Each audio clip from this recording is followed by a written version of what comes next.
How's it going, fam? Welcome back to Erica's EDC, and today we are sharpening M4 tool steel. This is a mini spade from John at BGM Knives. It's at 62 to 63 HRC and 22 thou BTE.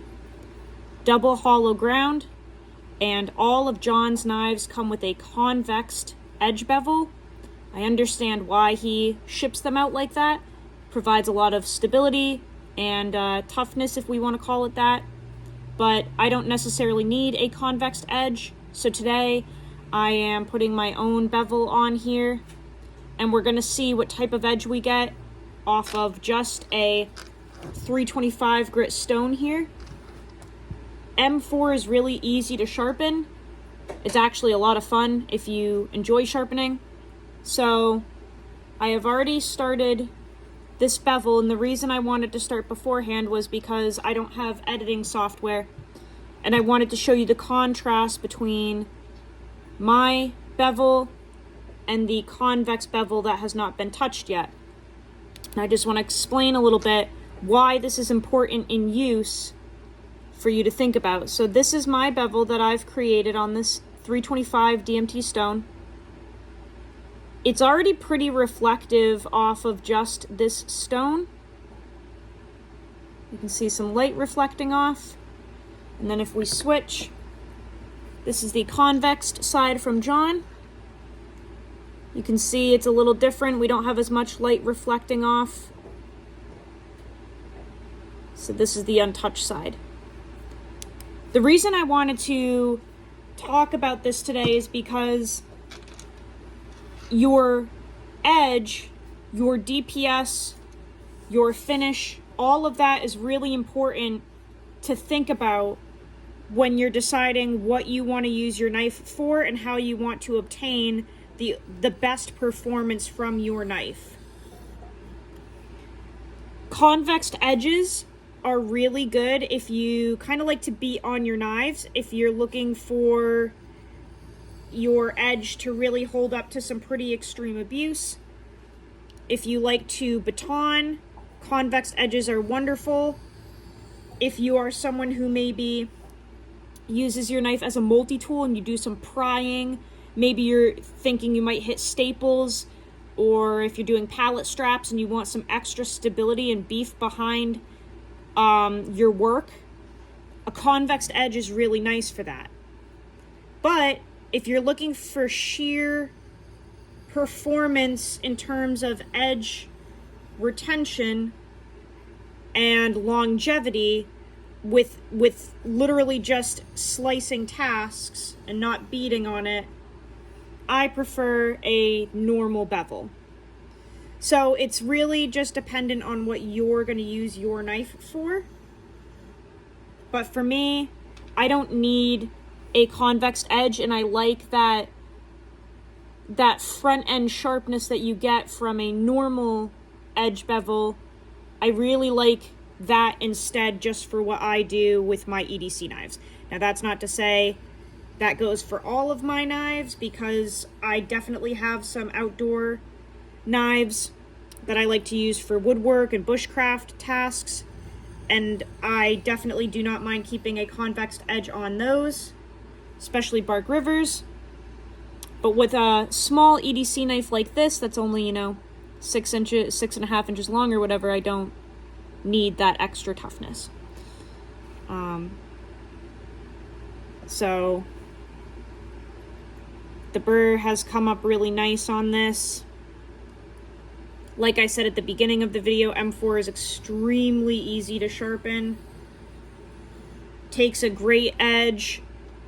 You don't need diamonds to sharpen M4. You can use aluminum abrasives as well. And it also takes a really nice patina. I want to just deburr this quickly on some ceramic.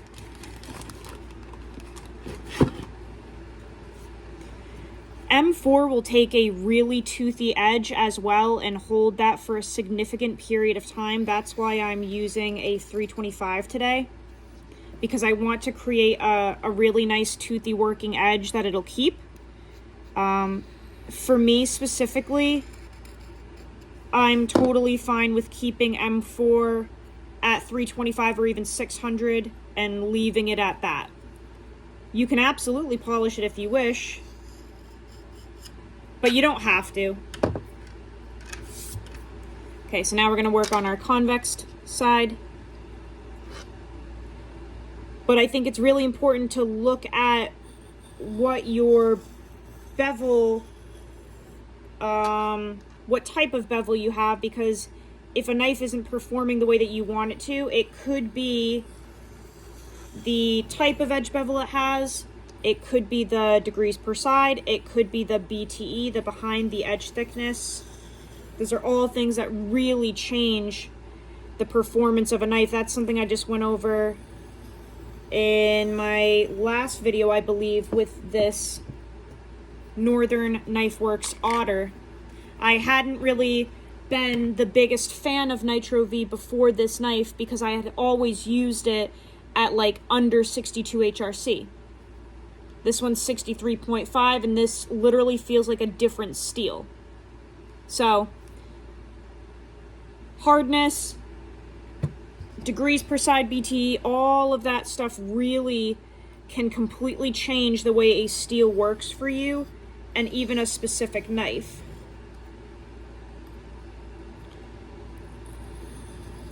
The thing that I like about M4 is, like I said, you don't have to use diamonds. I can use my Sharpening glass stones with this. I can use my Nanawa water stones with this. I can use my Spyderco medium and ultra fine stone with this. It's not one of those steels where you're held to diamonds, otherwise you can't work with it. Wow, this is just stunning.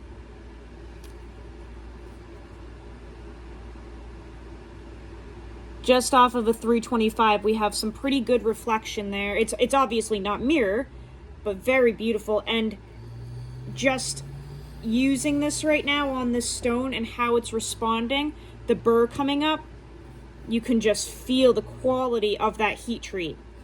It's not spotty, it's not breaking off, it's extremely even. This is not the first knife in M4 that I've had from John. Really, really nice stuff.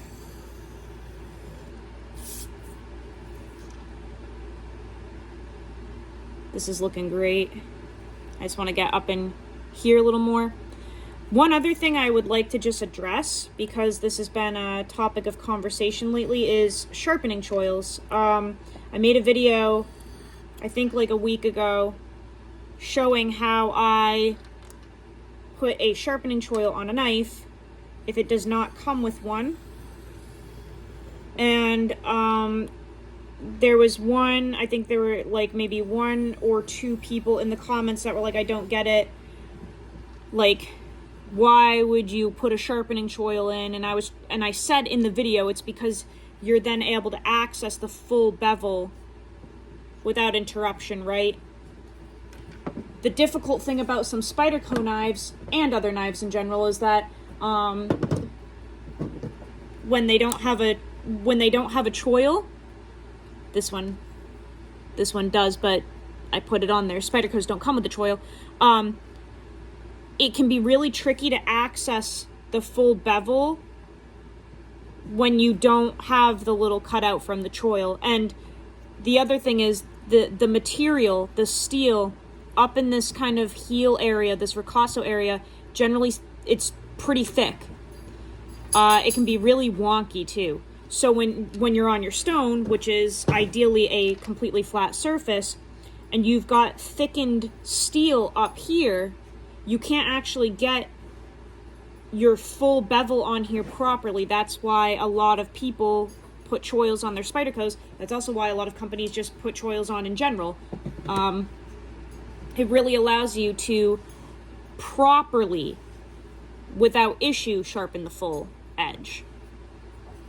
It's not a full-blown necessity, but it definitely makes things easier. Like, this choil makes it so easy to sharpen this knife. Obviously, if you're someone who is worried that that's going to get caught on things, on material, then yeah, don't buy a knife with a choil or don't put one on. But I've never, ever, ever had an issue with it.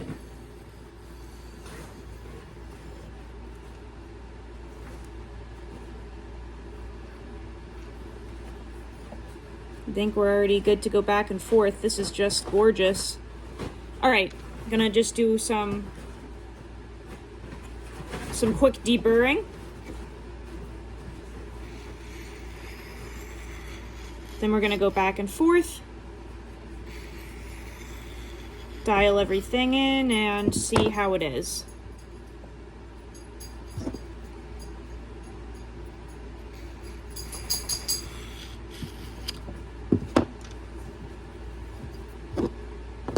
Okay. As always, we're not applying any pressure to this. You're supposed to just kind of let the stone do its job. If you feel like you're needing to apply pressure to make progress on your knife, you're probably using a stone that's not really appropriate. It's probably not gritty enough to actually remove material, because you shouldn't have to press down. If you're using the correct stones, you shouldn't have to really apply any pressure.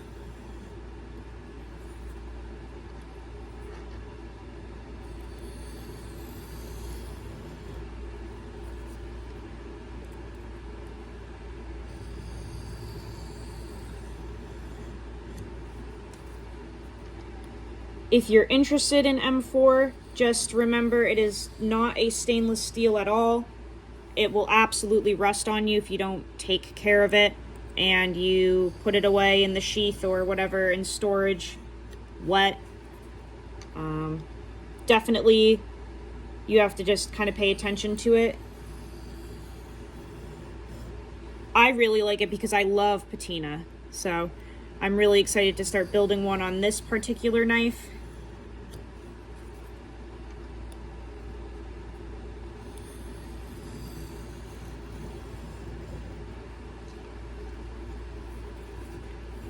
We're just lightening up our passes now a little bit.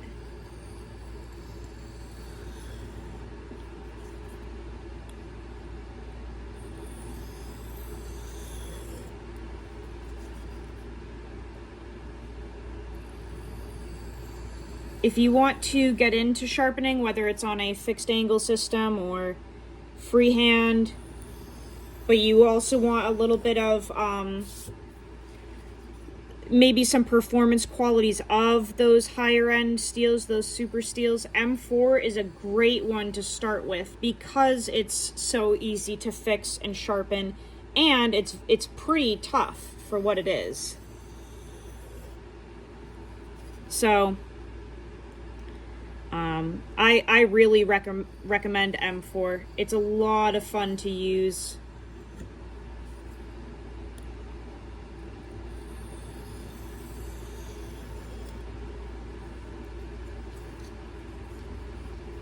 Just making sure we don't have any burr hanging on here before we move to our strop.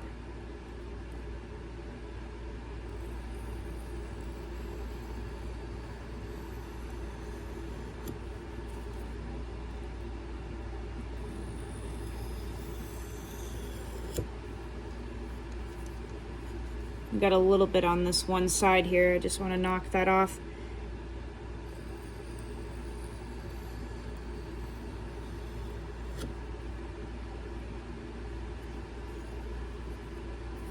Okay. I think we're good to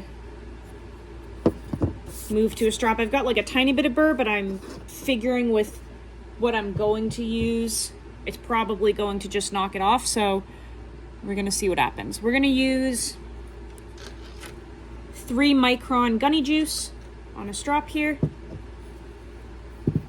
I don't want to over strop this because I want it to really have that bite.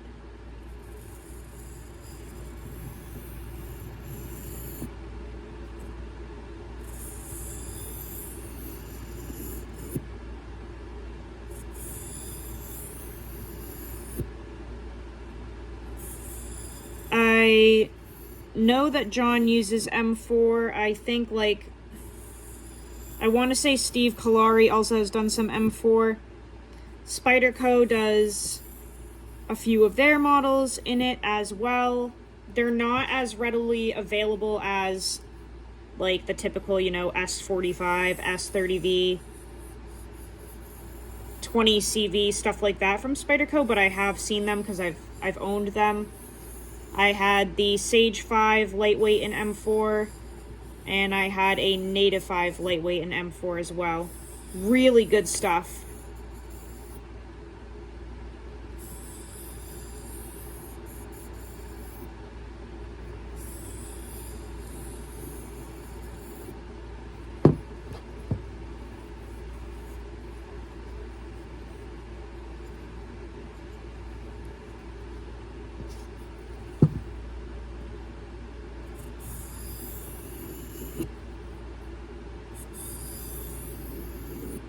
I'm not really applying any pressure with the strop either because we don't want to reconvex that edge even on a microscopic level. Leather has some give to it, some flex, so you don't want to be pressing down because the leather will wrap up around your apex and convex it. That is not what we want to do. We want to keep this nice and flat because we just created that whole thing on the stone.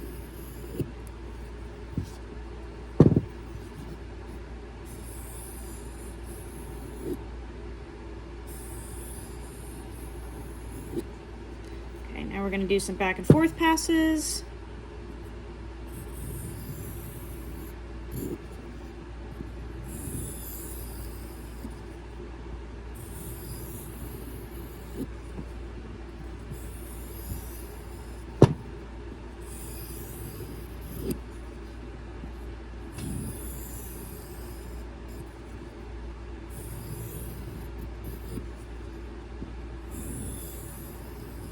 I'm curious to test the performance of this particular progression because that's a huge jump going from 325 to 3 micron. That's like a massive leap. So I'm really curious to see how this does. Typically I would run a 600 stone and then start stropping, but like I said, I want to really try the 325 and then the strop just to see what happens. Worst case, it doesn't do well, you know, but maybe it will.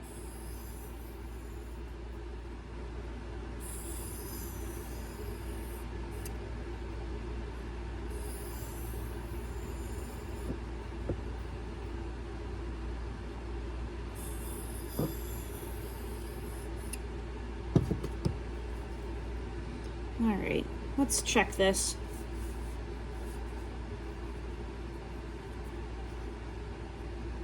I don't really feel any residual burr. It feels pretty good.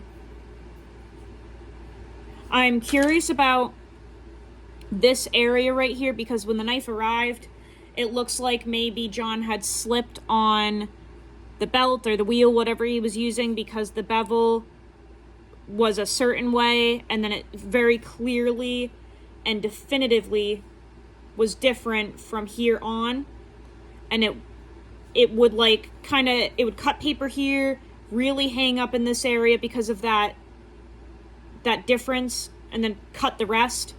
I did send him a video and some photos the moment it got here, and I noticed that and just let him know, and he said I could send it back to get the edge fixed, but I kind of wanted to give it a shot myself because I just got it. I don't really want to send it back after receiving it, and I feel like I'm capable of fixing it. It wasn't a big deal. I just wanted to let him know, but that is something that was a little funky about this particular one. The edge bevel is just a little different. So let's see how this does now. Grab some paper. Okay.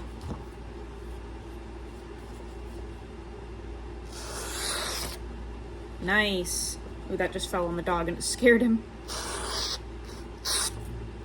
Yeah, that's nice. Cool. Definitely sharp. It seems like we've worked out that little area that was hindering the performance a little bit. It looks really clean and even now.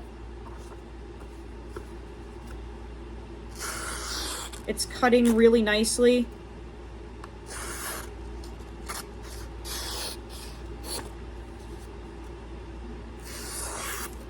And all the way through, so that's good. Now obviously this is not going to be a super slicer. Clearly it has a really thick blade stock, and it is 22 thou BTE, so this is definitely a little more of a like hard use beater in terms of geometry. But for just a 325 grit stone and a 3 micron diamond emulsion strop, I would say that's pretty good. We definitely did not lose that tooth and bite that we wanted from the M4. This is this feels really good. Sorry, the paper is bending. Let me grab a new one. I'm using pieces that are too small. Yeah. That's really nice. So we'll see how this does in the testing. Like I said, that's a huge leap. But I think this feels really good, so I guess we'll see what happens. But I appreciate you guys watching. Thanks for stopping by. If you have M4, let me know what you like to do with it. This is going to be my first time running basically strictly a 325 grit edge and then a strop. So we'll see how long this lasts.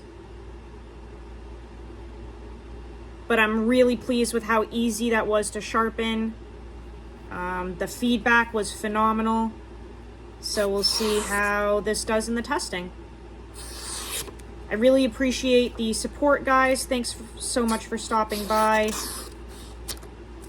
Go use your shit. Learn how to sharpen your knives. And I'll see you on the next video. I love you guys so much. Take care.